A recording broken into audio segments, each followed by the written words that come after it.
보내시고요. 네, 좋습니다. 네, 지난주에 이어서 같은 부분으로 좀 얘기하려고 합니다. 지난주에 제가 화두를 꺼냈던 질문이자 표현이기도 한데, 선한 사람이 구원받는다, 선한 사람이 천국 간다라는 말. 인간이 태어날 때부터 갖고 있는 좀 개념, 생물적 개념이죠. 근데 이 말이 저는 분명히 맞다라고 말씀드렸습니다. 단언컨대 정답이라는 것이죠. 다만 문제가 있다고도 말씀을 드렸어요. 왜냐하면 선하다라는 것, 특별히 하나님 나라, 천국에 들어가는 하나님 나라라는 것인데, 그 하나님 앞에 설 수 있을 정도의 의로움은 인간 스스로는 달성할 수 없다. 그렇기 때문에 그리스도인들은 뭐라고 고백한다고요? 그리스도를 믿음으로 말미암아 의롭게 되고 그래서 구원받는다라고 고백한다고요. 예수를 믿을 때는 하나님 앞에 설 수 있는 의로움이라는 게 가능하기 때문에, 이게 성경이 말하는 구원의 유일한 도시, 즉 진리라고 얘기할 수 있어요. 그런데 이 진리와 완전히 대조되는, 즉 믿음이라는 것과 완전히 대조되는 표현이자 사람들이 선하게 되기 위해서 취하는 모든 수단을 가리켜서 율법이라고 말씀을 드렸어요.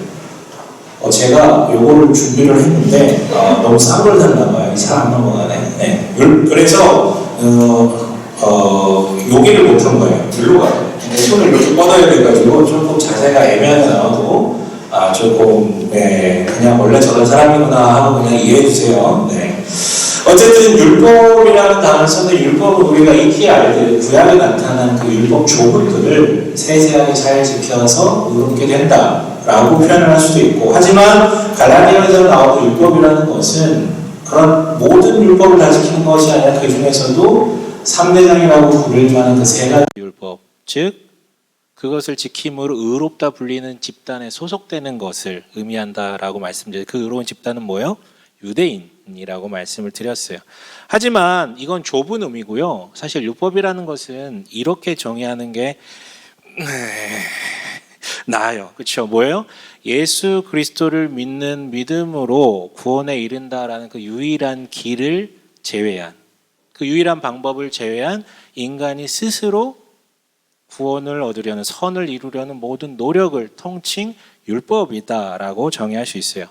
그런데 여러분, 율법의 문제는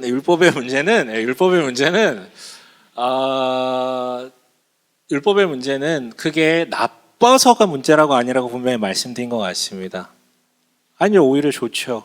여러분, 선하게 사는 거, 선하려고 노력하는 거, 잘 되려고, 더 나아지려고 노력하는 게 잘못된 것입니까? 아니요. 바울이 꼬집는 것은 그게 악해서 꼬집는 것이 아니라 그걸로는 의로움에 이를 수 없기 때문에 꼬집는 것이고, 오히려 더 나아가면 그걸 붙잡는 순간 그리스도가 사라지기 때문에 그 부분에 대해서 지적을 하는 것이죠. 더 나아가서 율법의 가장 큰 문제는 뭐예요? 떨쳐낼 수가 없다라는 거. 결코 인간이 떨쳐낼 수가 없다는 거. 왜? 그게 우리의 본성과 같은 거거든요. 내 눈으로 본 것을 믿을 수 있고, 내 손으로 만져야 되고, 내 마음으로 느껴야 되고, 이런 것들이요. 내가 그 자리에 내 의지로 소속돼야 되고, 결국 이 자기중심성이 우리의 근원이기 때문에 벗어날 수가 없다라는 거예요. 그래서 여러분, 예수를 믿은 이후에도 계속해서 율법으로 돌아가려는 게 우리의 실존입니다. 그렇다면 율법의 반대말인 믿음이라는 것은 도대체 우리를 어떻게 의롭게 한다라는 것입니까? 다시 16절 한번 읽어볼까요? 함께 읽겠습니다. 시작. 그러나 사람이 율법을 행하는 행위로 의롭게 되는 것이 아니라 예수 그리스도를 믿는 믿음으로 의롭게 되는 것임을 알고 우리도 그리스도 예수를 믿은 것입니다. 네, 여기까지만 볼게요. 사실 16절은 크게 보면 두 부분으로 나눌 수 있는데 앞 문장만 보는 거예요. 예수 그리스도를 믿는 믿음으로 의롭게 되는 것이라고 했는데, 개역 개정의 번역을 좀 빌리자면, 지금 우리가 보는 성경은 세 번역이고요. 개역 개정의 번역을 빌려 정리하면 이거예요. 예수 그리스도를 믿음으로 의롭게 되는 것. 똑같은 말이에요. 예수 그리스도를 믿음으로 의롭게 되는 것. 그렇다면 여러분, 예수 그리스도를 믿는다라는 것은 무엇입니까? 예수 그리스도를 믿는다라는 것은 이거예요. 예수가 그리스도다라는 사실을 받아들인다라는 거예요. 다시요. 예수가 그리스도다. 히브리어로 하면 예수가 메시아다. 이 사실을 받아들이는 거고, 조금 더 풀어 설명하면 이거죠.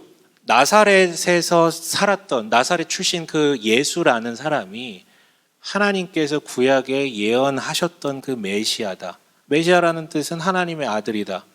그리고 구원하실 분이다. 그래서 요약하면 구원자이자 주인이다. 구주다. 이걸 받아들이는 거. 그 예수가 바로 구주다. 예언된 구주다. 맞다. 그걸 이제 받아들이는 것을 예수 그리스도를 믿는 것이다 라고 얘기를 하죠. 그리고 이걸 받아들이는 걸 가리켜 뭐라고 얘기합니까? 아이고 환장하겠네요. 이걸 받아들이는 걸 가리켜 뭐라고 그럽니까? 영접이라 그런 거예요. 믿는 거. 받아들인 나의 구원자이자 주님으로 받아들인 영접한다라는 거예요.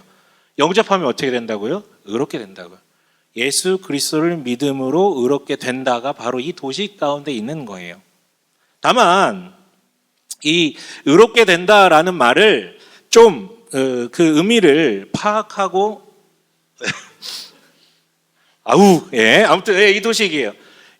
사람들은 율법이라는 수단을 통해 의롭게 되어서 구원에 이른다라고 그냥 태생적으로 이렇게 알고 있지만 그게 불가능하고 믿음을 통해서만 의롭게 되어 구원에 이를 수 있다라는 게 우리가 말하는 도식이라는 것이죠. 그렇다면 이 의롭게 된다라는 말의 의미도 우리가 분명하게 짚고 넘어갈 필요가 있어요. 이거 오해가 되게 많거든요. 이 말은 의롭게 된다라는 말은 사실 법정적 용어예요. 법정적 용어. 법정에서 쓰이는 단어라고요. 판사가 판결을 하죠. 최종적으로 이 사람은 죄가 있다 혹은 죄가 없다라고 판결을 합니다. 우리야 사람을 한 5가지 정도로 분류하죠. 뭐요? 내가 사랑하는 사람, 좋은 사람, 관심 없는 놈들, 그리고 나쁜 놈, 쳐 죽일 놈, 이렇게 5단계로 우리가 분류를 하잖아요. 물론 조금 더 우리가 감성이 풍부하신 분은 한 9단계로 좀 분류를 하더라고요. 이해는 못하겠는데 아무튼 그 정도로 분류를 하는데 법정에서는 딱 2종류의 사람밖에 없어요. 재판장에서 그 심판대 앞에 서면 딱 2종류의 사람밖에 없는 거죠. 뭐요? 죄가 있는 놈과 죄가 없는 놈. 그러니까 죄를 칭죄 받지 않은 사람을 가리켜서 의롭다라고 얘기를 할 수 있어요. 왜냐하면 죄가 없으면 의로운 거니까 법정에서는. 실제 그의 됨됨이가 어땠는지 모르겠어요. 내가 볼 땐 저놈이 쳐 죽일 놈일 수 있겠지만 심판관이 재판할 때는 이 사람 죄가 없다라고 판결할 수도 있는 것이죠. 그리고 그 효력은 재판장 안에서만이 아니라 앞으로도 쭉 그 사람 그 사건에 대해서는 죄가 없는 거예요. 만약에 거기에 대해서 너 죄인이야 라고 누가 선고한다면 그건 어떻게 되면 무고죄로 신고할 수 있는 게 되는 것이 왜? 법의 판단으로서 난 죄가 없다라고 선언을 받았기 때문에요. 그 의미예요. 첫 번째 문장은 구원이라는 재판장에서 심판하시는 재판장 그 하나님 앞에서 사실은 모두가 다 죄인일 수밖에 없죠. 이게 현실이죠. 그러나 예수를 그리스도로 믿는 자는 실제 그의 됨됨이가 실제 어떻게 살았는지와 별개로 그 사람을 칭죄하지 않겠다. 즉 의인으로 선고하겠다는 말이 이걸 기독교 용어로 뭐라고요? 칭의라고 표현을 해요. 좀 어려운 말일 수도 있는 칭의라고요. 엄청난 선언이죠. 은혜죠. 나의 과오, 됨됨이와 별개로 그를 믿으면 의롭다 칭해 주신다라는 거. 믿음으로 의롭게 된다라는 얘기예요. 이런 비유는 어떨까 싶어요. 거대한 2개의 섬이 있어요. 대륙이라고 표현하셔도 되고 하나는 율법섬이고 하나는 믿음섬이에요. 그리고 하나님 나라라는 곳은 이 믿음섬의 저곳에 있어요. 믿음섬에서도 저곳에 있는 거예요. 근데 섬이라고 했잖아요. 중간에는 어마어마하게 무시무시한 해협이 끼어져 있다라고 떠올리시면 돼요. 근데 문제는 뭐냐면 모든 사람은 다 율법섬에서 태어난다라는 거예요. 물론 어떤 사람은 아예 그 하나님 나라의 빛을 보려고도 하지 않지만 어떤 사람은 그게 살짝 보이고 가고 싶어요. 하지만 출발점이 어디라고요? 율법섬이라고요. 그래서 아무리 열심을 내도 아무리 수단을 써도 그 바다를 건너갈 수가 없는 거예요. 이게 인간의 실존이라는 거예요. 물론 어떤 사람은 아예 관심도 없고. 그런데 예수 그리스도를 믿음으로 아무 조건 없이 그냥 은혜라고 그러죠. 아무 조건 없이 그 사람을 예수 그리스도를 믿는다면 티켓팅 받고 저곳으로 이주시켜 주신다. 믿음의 섬으로 이주시켜 주신다라는 게 첫 번째 문장의 의미예요. 그런데 문제가 생겨요. 왜냐하면 율법 모델에 의하면 누가 의로운 사람입니까? 실제 우리 눈으로 봐도 의롭게 사는 사람, 정말 성품도 좋고 인격도 좋고 의로운 행실로 사는 사람을 의롭다라고 결론 짓는 거예요. 이게 율법은 아주 단순해요.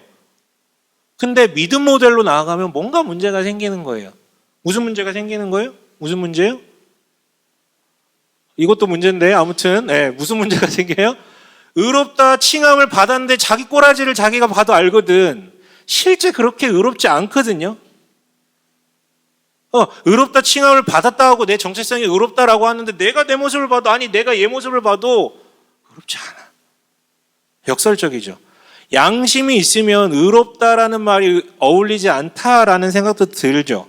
물론 하나님은 단호하게 말씀하세요. 그렇게 생각하는 것도 악이라고요. 왜? 하나님이 판결을 내리셨는데 내가 그걸 듣고 아닌데 나는 죄인인데 라고 한다면 지금 하나님의 판결에 의심을 하고 그거 잘못됐다라고 얘기를 하는 거잖아요. 그것도 악이라고 얘기를 해요. 하지만 여러분 이런 역설이 단지 믿음 없으면서 비롯된 건가요? 아니 그게 사실이자 내 꼬라지가 이런데 닥치고 믿으면 장땡이라라고 얘기를 한다면 그게 더 양심 마비된 것 아닙니까? 이게 실존적으로 받아들일 수 없는 얘기예요. 또한 만약에 진짜 그게 맞다면 하나님은 정말 재수없는 분이 되는 거죠. 사람 죽여도 본인만 믿는다면 내 편 그리고 의롭다고 해주신다라는 거니까. 여러분 세상이 기독교를 싫어하고 믿지 못하는 가장 큰 이유가 이 부분이에요. 그런 재수없는 하나님이 어딨냐고. 사람 죽여놓고 예수 믿으면 끝난다라고 되는 그런 하나님 안 믿겠다라고 얘기를 하는 거고 논리적으로도 잘 안 다가오는데 경험적으로도 이제는 문제가 생긴 거예요. 예수 믿고 구원받았다라고 자기 입으로 떠벌리는 사람의 꼬라지를 보니까 나랑 비슷해. 아니 심지어 요즘은 나보다 못난 것 같아. 그럼 믿을 이유가 없죠. 재수 없죠. 논리도 이해 안 되고 경험적으로도 이게 안 다가오는 거예요.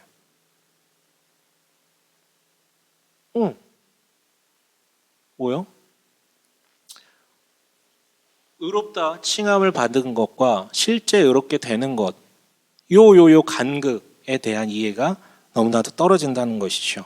결국은 솔직히 눈에 보이지 않는 의롭다 칭함 받는 것을 넘어서 실제 의롭게 되는 과정이 있어야 나도 납득되고 저 사람들도 납득될 수 있다라는 얘기예요.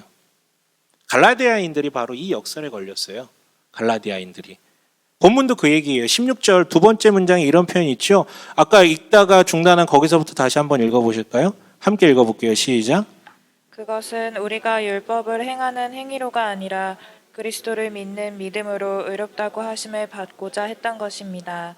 율법을 행하는 행위로는 아무도 의롭게 될 수 없기 때문입니다. 네, 의롭다 하심을 받고자 했던 것이라는 표현이 있고 개역개정에서는 의롭다함을 얻으려 함이라고 표현을 하고 있어요. 이게 무슨 얘기냐면 실제 의롭게 되는 그거를 얘기하는 거예요. 그러니까 정체성만 의롭다라고 칭함받은 게 아니라 실제 그 사람이 의롭게 되는 것을 얘기하는 거예요. 이를 기독교 용어로 뭐라고 하냐면 성화라고 해요. 거룩하게 변한다, 의롭게 변한다, 이 얘기를 하고 있는 것이죠. 갈라디아 교인들은 이 문제에 걸린 거예요. 복음을 듣고 예수를 그리스도로 믿게 되었어요. 엄청난 전환이 일어나고 실제 자기 삶도 시각도 많이 바뀌다 보니까 의롭다 칭함받았다라는 사실을 믿는 게 그렇게 어렵지 않았어요. 근데 시간이 지나니까 문제가 생기는 거죠. 첫사랑은 식고 조금 지나고 보니까 그 예수님 처음 믿었을 때의 기쁨이라든가 변화됐던 삶은 다 식어버리고 자기 눈에 보이는 것은 악덕들이 발현되는 자기 삶이 보이는 거예요. 당황하죠. 그리고 왜 안 변하지 조바심이 나죠. 그래서 구원의 불안함에 빠지기도 하고 그 와중에 만난 예루살렘 교사들이 10년 묵은 체증을 한 번에 벗겨내버립니다. 뭐요? 예수 믿음으로 구원 시작되는 거 맞는데 다만 3대장이라고 불리는 그 세 가지의 율법을 지켜서 의롭다 불리는 집단 즉 유대인의 소속됨으로 당신의 의로움이 실제적으로 확정되고 채워진다라고 얘기를 하기 시작하는 거예요. 그래서 그것을 지켜요. 그런데 어떻게 돼요? 실제 의로워지려고 그것을 지켰는데 남는 것은 방종밖에 없었다라는 것이죠. 그릇된 구원의 확신 아래 방종된 삶을 살아요. 이처럼 믿음 이후에 의로운 집단이라고 불리는 유대인됨에 소속돼야 된다. 그 세 가지 율법을 지켜서. 요 이슈가 초대교회에서 가장 강력한 분열을 일으켰던 이슈예요. 근데 여러분 이때만 그랬을까요? 아니요. 이건 기독교 역사 내내 계속됩니다. 기독교 역사의 4분의 3을 우리가 함께 했던 가톨릭 얘기를 좀 해볼게요. 여러분 이런 질문 많이 들어봤죠? 가톨릭엔 구원이 없습니까? 가톨릭에도 구원이 있나요? 여러분 뭐라고 대답하실 거예요? 뭐라고 대답하죠? 이거 잘못 얘기하면 또 막 공격받고 그러거든요. 하지만 우리 교회는 작아서 공격받을 일이 없어서 그냥 저는 대놓고 얘기를 할게요. 가톨릭에도 구원이 있으니까 이거는 무의미한 질문이고 가톨릭이 무엇을 믿느냐를 먼저 물어봐야겠죠. 그분들 뭘 믿습니까? 가톨릭은 뭘 믿습니까? 단언컨대 우리랑 똑같은 거 믿어요. 그리스도를 믿음으로 구원받는다. 대상도 똑같고요. 방식도 똑같아요. 이거랑 다른 얘기하는 거는 조금 침소봉대예요. 오해도 많고. 그래서 가톨릭과 기독교는 세례를 공유하죠. 예수 그리스도를 믿는 것에 대한 징표를 주는 세례를 공유한다는 거는 똑같은 대상, 똑같은 방식을 믿는다라는 얘기랑 진배가 없어요. 그런데 왜 가톨릭에서 개신교가 갈라져 나왔고 왜 다시 하나가 될 수 없을까? 초대교회 때요. 오늘 이 갈라디아서를 쓰고 있는 로마서를 쓰는 이 바울의 열심과 초기 사도들의 확신으로 말미암아 단언하게 되죠. 예수 그리스도를 믿는 믿음 외에는 덧붙일 게 아무것도 없다라고 단언해요. 쓸데없는 소리 하지 말라고요. 나머지는 아무리 좋은 거라도 다 율법이라는 것이죠. 그런데 본래 박해받던 기독교가 한 200년 정도 지나고 나니까 특히 콘스탄티누스 대제라는 로마의 황제 때 박해받던 거지의 종교가 황제의 종교가 돼버려요. 그리고 수십 년이 지나면 강제로 믿어야만 하는 종교가 돼버리죠. 어떤 일이 발생합니까? 예전에는요, 너 진짜 믿어 이런 말 할 필요가 없었어요. 왜? 박해받는 상황 속에서도 자기가 의미가 있으니까 갔거든, 찾았거든, 배우러 갔거든, 함께 했거든. 근데 이렇게 강요받는 아니면 거기 가면 이득이 있는 종교가니까 무수히 많은 사람들이 들어오니까 시작하는 거니까 무슨 문제가 생겨요? 16절에 뒷문장 있잖아요. 의롭다함을 얻는 것, 즉 성화의 문제가 계속해서 대두되는 거예요. 정말 믿나? 근데 어떻게 의로움이 이렇게 없을 수가 있어? 그래서 점점 시간이 갈수록 그 성화의 문제에 초점을 맞추게 되었는데 심지어는 이 성화를 눈에 보이게 정리를 합니다. 그 눈에 보이는 성화가 바로 성령의 전이라고 불리는 교회를 통해서 베풀어지는 7가지 성례예요. 세례와 성찬 포함해서 7가지 성례예요. 이 성례에 참여하는 게 성령의 실제적인 역사에 동참하는 거예요. 그 성례를 베풀 때 성령께서 일하시고 은혜가 흘러가거든요. 실제적인 은혜가. 그럼 그걸 받으면 실제 내가 의로워지는 거예요. 그러면 정말 신자라는 믿음이 있다면 거기에 참여함으로 실제로 의롭게 돼 간다라는 것이 가톨릭의 이야기예요. 그래서 가톨릭은 교회 외에는 구원이 없다. 가톨릭 교회 외에는 구원이 없다라고 선언하죠. 왜? 교회 성령이 교회에만 머무르니까. 교회를 통해서 베풀어진 성례를 통해서만 은혜가 들어가고 의로워질 수 있으니까. 여러분, 다시 말하자면 율법이 나쁜 게 아니죠. 성례가 나쁜 게 아니죠. 심지어 그 7가지 성례 중 2가지는 우리도 같이 공유하잖아요. 세례랑 성찬이요. 제 이름이 나왔는데 아무튼 제 이름은 먹는 게 아닙니다. 오해하지 마세요. 네, 아무튼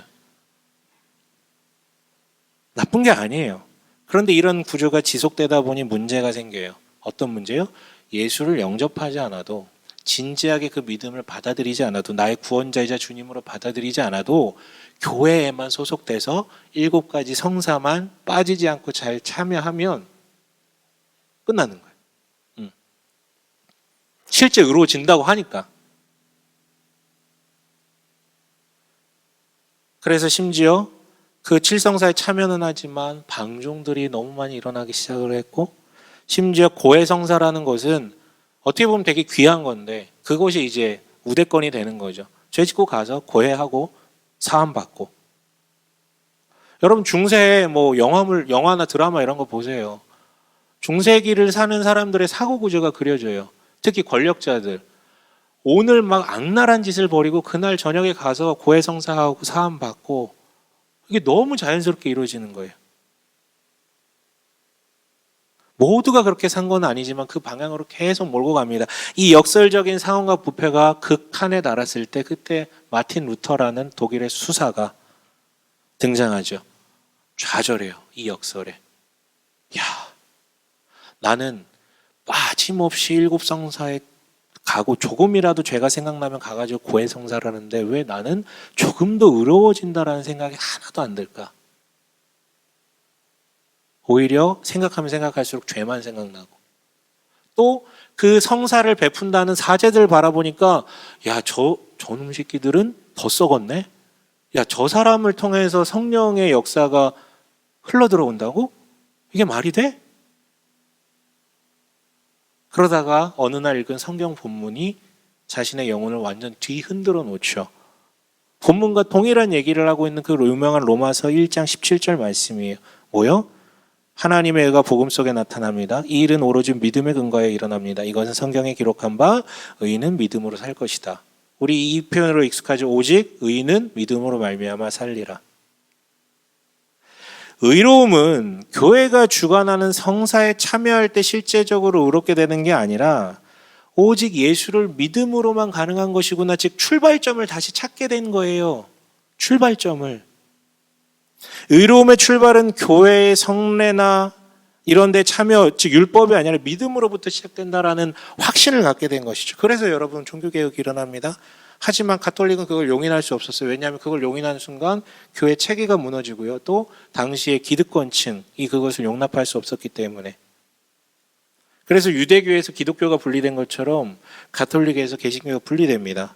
그런데 시간이 흐르니 개신교에도 문제가 생기죠. 종교개혁자들은 그러지 않았는데, 아까 16절이 두 문장으로 되어 있다 그랬잖아요. 종교개혁자들은 출발점을 다시 찾은 거지 뒷문장도 중요하게 생각을 했어요. 근데 점점 시간이 지나다 보니까 뭐에 쏠리는 거예요? 앞문장에만 쏠리는 거예요. 칭의, 의롭게 됨, 믿음으로 의롭게 됨, 여기에만 집중하게 되는 것이죠. 그러니 어떤 일이 발생해요? 완전 반대 지점인데 극과 극은 만난다고 둘 다 방종으로 빠지네. 성화에만 집중했는데도 방종이요. 믿음에만 집중했는데도 방종이요. 왜? 그리스도로 인하여 내가 이미 의롭게 됐다라는 자기의 감정적 확신 아래 그냥 막 사는 거야. 구원파가 되는 거죠. 근데 제가 말씀드렸죠. 율법이 사라진다고요? 안 사라져요. 믿음만 얘기하는 이 개신교에도 율법은 동일하게 등장해. 그래서 할례가 대체된 세례 혹은 성령 세례의 징표라고 불리는 방언을 받아야 되는 뭐 이런 얘기, 혹은 음식법은 술과 뭐 담배 이런 얘기로, 그리고 뭐요? 안식일 얘기는 율법주의적인 주일 성수의 강압으로 돌이킴 받는 것이죠. 그 외에도 뭐 훈련 참여하는 거, 선교 가는 것, 이것 등등으로 의로움을 이루려고 하는 거예요. 여러분 이게 현실이에요. 그런데 본문은 다시 한번 얘기지만 뭐라고 명확하게 얘기합니까? 16절 두 번째 문장에 의롭다 함을 얻는 것은, 즉 실제 의롭게 되는 것은 율법이 아니라 그리스도를 믿음으로만 가능하다라고 우리한테 다시 한번, 그러니까 의롭은 정체성을 얻는 것도 믿음으로만 가능하고 실제 의롭게 되는 것도 믿음으로만 가능하다라고 선언하고 있는 거예요. 이게 여러분 구원에 대한 정답입니다. 근데 여러분 물어볼게요. 여러분 이 진리를, 이 정답을 여러분 믿으십니까? 확고하게 믿으십니까? 믿으신다라고 저는 믿고 싶지만 앞문장은 믿으실 거예요. 근데 저는 모르겠어요. 여러분들이 정말 뒷문장까지도 확실하게 믿고 있는지는 약간 의심스러워요. 여러분 사실 예수를 믿으면 실제 의롭게 변화된다라는 말보다 사람 잘 안 바뀐다라는 말을 더 신뢰하지 않으세요? 사람 죽어도 안 변한다라는 말? 예수 믿어도 사람 잘 안 바뀐다라는 말이 되는 거죠. 여러분 이 역설적인 말을 가장 강렬하게 믿는 사람들 집단이 누군지 아세요? 진짜 죄송하게도 정말 슬프게도 사역자 집단이에요. 사역자 집단. 저도 포함되어 있어요 거기. 왜? 추구창창 설교하고 성경 공부하고 함께 기도하고 때로는 울고 불고 막 뒤집어진 것 같은데 10년 뒤에 또 내 뒤통수 치고 있고 교회 분열되고 막 학을 띠는 거야. 사람 안 바뀌나 보다. 근데 예수를 부정할 수는 없으니까 그냥 이래 살다가 그냥 천국, 진짜 말 그대로 나중에 강제적으로 의롭게 만들어지는 거기나 가야지 뭐. 이런 어떤 의식에 고착화되는 거예요. 안 바뀐다라는 거예요. 그렇다면 여러분 이 두 번째 문장 구랍니까? 구라예요? 아니죠. 두 번째 문장을 조금 더 자세히 보면 조금 이해가 될 것 같아요. 혹시 16절의 앞문장과 뒷문장을 한번 보세요. 뭔가 차이가 좀 느껴지지 않으세요? 뭔가 하나가 없는 게 있어요, 뒷문장에.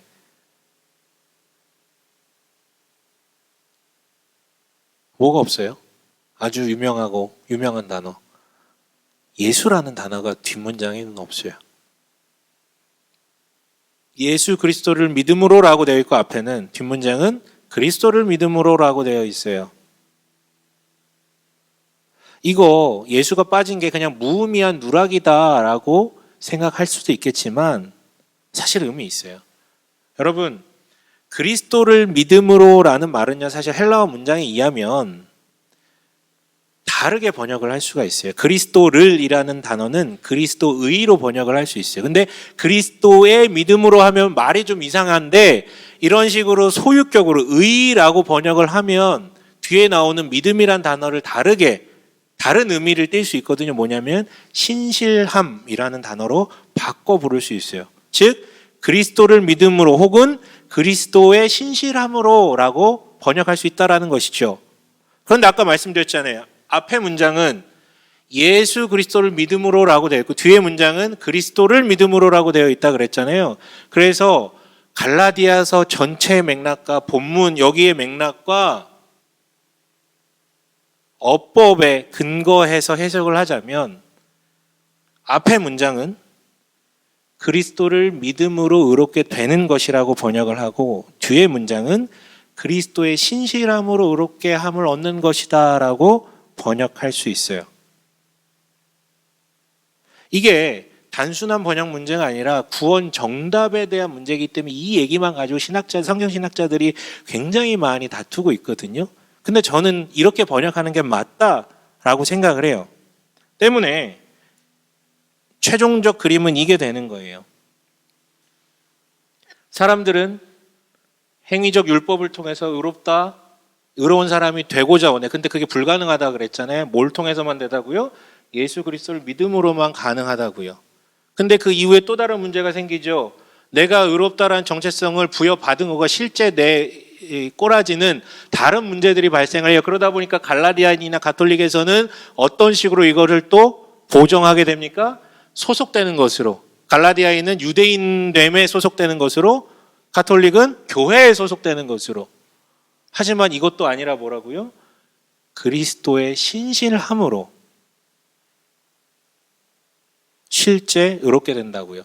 그런데 이것의 주체가 누구라고 갈라디아서는 얘기하냐면 성령께서 그리 하신다라고 말을 하는 거예요. 여러분, 그리스도의 신실함이라고 하는데 신실함이란 뜻이 뭡니까? 착실하다, 꾸준하다, 반드시 그 사람은 계속 그렇게 할 것이다, 이런 얘기잖아요. 예수로 믿는 자를 실제 의롭게 만드는 것은 우리를 구원하시려는 그분의 신실함을 믿는 믿음에서 비롯된다라는 거예요. 근데 그 신실함이라는 게 너무 허황돼 보이잖아요. 그런데 그 신실함의 증거가 따로 있다라는 것이 뭐죠? 3장부터 앞으로 주구장창 얘기할 것인데 그게 바로 성령 하나님이 계시다라는 거예요. 그분이 가운데 내주하시면서 역사하신다라는 것이죠. 성직자도 성례도 성전도 아닌 그 성령 하나님이 우리 가운데서 직접 그렇게 만들어 가신다라는 거, 이걸 믿어야 된다라고 얘기하는 거고, 이게 정말 엄청난 얘기예요. 여러분, 다시 비유를 해볼게요. 은혜에 의해서 이 율법 섬에서 믿음 섬으로 이주를 했다라고 말씀을 드렸잖아요. 그런데 환호를 터뜨리지. 야, 나 저기 진짜 가고 싶었는데 하나님 나라 갈 수 있는 이 길이 생겼네. 와, 막 환호를 터뜨리다가 정신 차려보니까 너무 불편한 거예요. 왜? 언어도 달라, 문화가 달라, 먹는 것도 다 달라. 여러분, 한번 이민 가보세요. 뭐 여행은 일주일 가면 좋죠. 한 달 살아봐. 막 미쳐버리겠다고. 김치 먹고 싶어서. 말도 안 통하고 어디 가지도 못해. 다 그게 그거 같고. 마찬가지예요. 처음엔 좋았는데 말도 안 통하고 뭐 표지판에 뭐라고 써있는지 이해도 안 되고 문화도 너무 다르고. 그렇다면 취할 수 있는 방법은 하나죠. 뭐요? 하나님 나라에 가기는커녕 그냥 처음에 놓여진 그 자리, 처음 믿게 된 그 자리, 거기에서 그냥 히키코모리가 되어서 아무 성장이나 누림 없이 그냥 그 자리에서 썩어가는 거예요. 하나님 나라는 고사하고. 혹은 제멋대로 자기가 원래 알던 언어로 표지판도 해석하고. 그게 말이 돼요? 그 나라 언어로 해석을 해야지. 근데 자기가 한글로 영어를 해석하면서 찾아가는 거야. 그럼 결국 어떻게 돼요? 바다에 빠져 죽는 거지 뭐. 그래서 5장에서는 무슨 얘기를 합니까? 그런 식이라면 하나님 나라에 상속받지 못한다라고까지 지금 바울이 얘기를 해요. 반면 다른 방법이 있다라는 것이죠. 이렇게 나를 옮겨주신, 이렇게 정말 귀하게 나를 대가 없이 옮겨주신 그리스도께서 그 이후도 신실하게 그 구원 역사를 이루실 것에 대한 믿음을 가지면 된다라는 거예요. 근데 그게 허황된 게 아니라 뭐가 있다고요? 예수께서 말씀하신 게 있다고요. 뭐라? 성령 하나님이라는 분이 가이드도 해주시고 보디가드도 해주시고 동행도 말동무도 하시면서 하나님 나라에 들어가기까지 계속해서 의로운 방향으로 이끌고 가신다라는 얘기예요. 다만 내 눈이 아직도 그 율법섬에 익숙하다 보니까 안 보이는 것뿐이고, 내가 아직 성령의 언어를 이해를 하지 못하기 때문에 잘 듣지 못하는 것뿐이지 계시다라는 거예요. 그걸 믿는다면 그 신실함에 대해, 그리스도의 신실함에 대한 신뢰가 있다면 가능하다라는 것이죠. 덜이 가더라도, 때로는 넘어지더라도, 때로는 돌아가더라도 어떻게든 그 자리까지 가게 된다는 게, 실제로 의롭게 된다라는 거예요. 완성은 거기 가야지만 되는 거지만 실제로 의로워진다라는 거예요. 여러분, 율법으로 돌아가려는 우리네 본성, 이거 정확하게 아셔야 돼. 하지만 그것은 우리를 의롭게 하지 못합니다. 오직 그리스도의 신실함만이 우리를 실제 의롭게 합니다. 얘기했잖아요. 이거 3주째 얘기하고 있어요. 목숨을 내놓으셔서 그렇게 옮겨주신 분이 그 다음에 그냥 놔두시겠냐 이거죠. 여러분, 그리스도의 신실함을 떠올리면 그냥 놔두시겠냐고요. 그 다음도 책임지시겠죠. 여러분, 그리스도께서 신실한 것처럼 우리도 제발 그분에 대한 믿음이 좀 신실했으면 좋겠어요. 이 정도의 믿음 상태를 바울이 수사적으로 이렇게 표현해요. 19절, 20절이 그 얘기예요. 우리 함께 읽어볼까요? 19절, 20절 함께 읽어보겠습니다. 시작.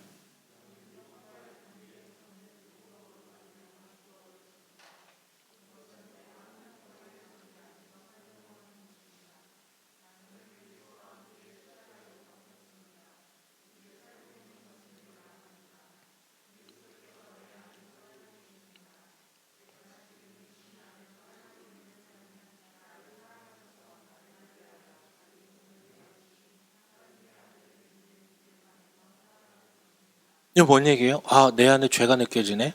아, 역시 내 안에 의롭지 못함이 느껴지네. 어떻게든 이걸 죽여버려야겠다. 그럴 필요가 없다는 거죠. 또 다른 방법을 통해 율법으로 돌아가려는 나를 죽여놓겠다. 그것도 아니에요. 율법으로 돌아가려는 나 자체가 이미 죽었다라는 거예요. 이미. 그리스도와 함께 십자가에 못 박혀 죽었다라는 거예요. 그런데 재밌는 건 죽었다라는 표현이 다 과거형으로 나오고 있어요. 죽여야 한다, 죽일 것이다, 죽여야만 한다, 뭐 이런 게 아니라 이미 그리스도를 믿는 그 순간 죽어버렸다라는 거예요. 그리스도를 믿을 때 나는 이미 그리스도와 함께 죽었다라는 것을 선언하며 믿겠다라는 것이죠, 그것을. 그렇게 다 죽이면 소멸되는 것 아닙니까? 나는 그럼 어디 가는 겁니까?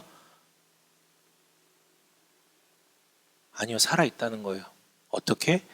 그리스도께서 내 안에 살아 계시다라는 것이죠. 즉 내가 살아있는 것, 나를 살아가게 하는 것은 그리스도예요. 이 정도까지 철저하게 고백을 해야 율법으로부터도 벗어나고 나라는 사람으로부터도 벗어날 수 있습니다. 율법이 존재할 터전인 나 자체가 죽었다. 오직 예수만 산다. 이게 최종적 고백인 거예요. 이게 예수를 그리스도로 믿는 것이며 그리스도의 신실함을 믿는 그 부분이에요. 여러분, 말씀을 마칠게요. 오늘 이거 말고 여러분, 말씀을 마칠게요. 여러분, 사람이 왜 잘 안 변합니까? 왜 사람이 잘 안 변합니까? 두 가지 이유죠. 타고나길 그렇게 타고나서. 또 다른 이유는 뭐예요? 성장 과정 가운데 누적된 경험, 그 과거의 경험을 토대로 내 오늘을 바라보고 미래를 바라보기 때문에 안 바뀐다는 거예요. 그냥 그 맥락대로 쭉 살아가요. 내일도 내일 모레도. 즉 한마디로 과거의 문제들 때문에 사람이 안 바뀐다라는 것이죠. 근데 믿음으로 산다는 건 정반대예요. 과거를 토대로 오늘과 내일을 보는 게 아니라 반드시 확실히 일어날 미래를 근거로 오늘을 보고 심지어 과거를 보는 거예요. 미래에 반드시 일어난 일을 토대로 오늘을 보니까 오늘도 달라지겠지만 뭐가 또 달라져요? 미래를 토대로 과거를 바라보니까 과거 내 인생의 토대가 되었던 과거가 다 바뀌어서 보이게 되는 거잖아요. 그러니까 다 바뀌는 거예요. 그래서 타고난 성향은 안 바뀌더라도 내 과거 경험들은 재석되기 때문에 사람이 바뀔 수밖에 없어요. 이런 어려운 단어를 쓰지 않아도요. 다 필요 없고 지금 내 안에 나는 죽고 예수만 살아계시다면 그 예수의 눈으로 세상을 바라보는데 예수가 살아있기 때문에 맨날 나 중심적으로만 바라보던 게 이웃을 먼저 바라보고 하나님을 먼저 바라보는데 어떻게 안 바뀌냐 이거예요. 여러분 우리가 믿는 신앙은 무언가를 덧붙이고 더해야 될 정도로 무기력한 신앙이 아니고요. 우리가 믿는 신앙은 죽음 이후에만 영향력을 미치고 현재는 아무 영향력도 못 미치는 그런 무능력한 신앙이 아니에요. 그럴 거면 안 믿으셔도 돼요. 믿을 필요가 없어요. 그렇게 무기력하지 않습니다. 그래서 저는 이 진리가 너무 감사하죠. 너무 여전히 부족하지만 이런 나를 붙잡아 주셨다, 의롭다 칭해 주시고 그냥 놔두신 게 아니라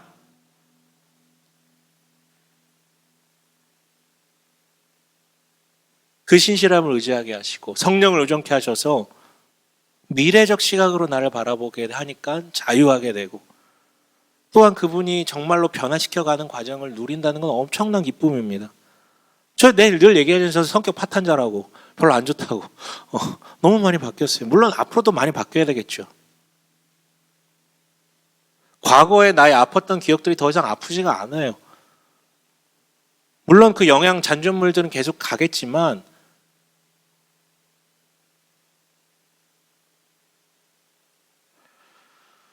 여러분 묻겠습니까? 갈라디아서의 이 표현대로 우리는 누구입니까? 지난주에도 이 질문으로 마쳤던 것 같은데 우리는 도대체 누구입니까? 여러분 내 안에 그리스도께서 사십니까? 여러분 이미 나는 죽었고 예수만이 내 안에 살고 계시면 믿으십니까? 거기에 마음을 활짝 여길 바래요. 구원의 불안감, 뭐 바뀌지 않는 것에 대한 조바심, 아니면 방종의 문제들, 뭐 두렵고 위선의 문제들, 나는 죽고 예수만이 내 안에 살고 있다라는 이 강렬한 믿음 가운데 그 모든 문제들이 해소되고 당신이 실제 이 현실 가운데서 의로워지는 것을 바라볼 것이며 그래서 하나님 나라를 현재적으로 맛볼 것이며 그렇기 때문에 이렇게 변화된다면 이렇게 의로워진다면 최종 날에는 도대체 어떤 선이 어떤 의로움이 어떤 즐거움이 어떤 복락이 기다리고 있을까 그래서 더 강렬하게 소망할 수 있을 것 아닐까요? 여러분 나는 죽고 예수로 사는 이 믿음 가운데 정말로 그렇게 되어길 주님의 이름으로 간절히 축원합니다. 시간 우리 함께 숲으로 들어가길 소망합니다. 제가 지금까지 설교한 것 중에 가장 신학적인 설교였어요. 네, 굉장히 어려울 수도 있고 하지만 이 어떤 도식과 지도가 우리 가운데 명확하게 이해되지 않는다면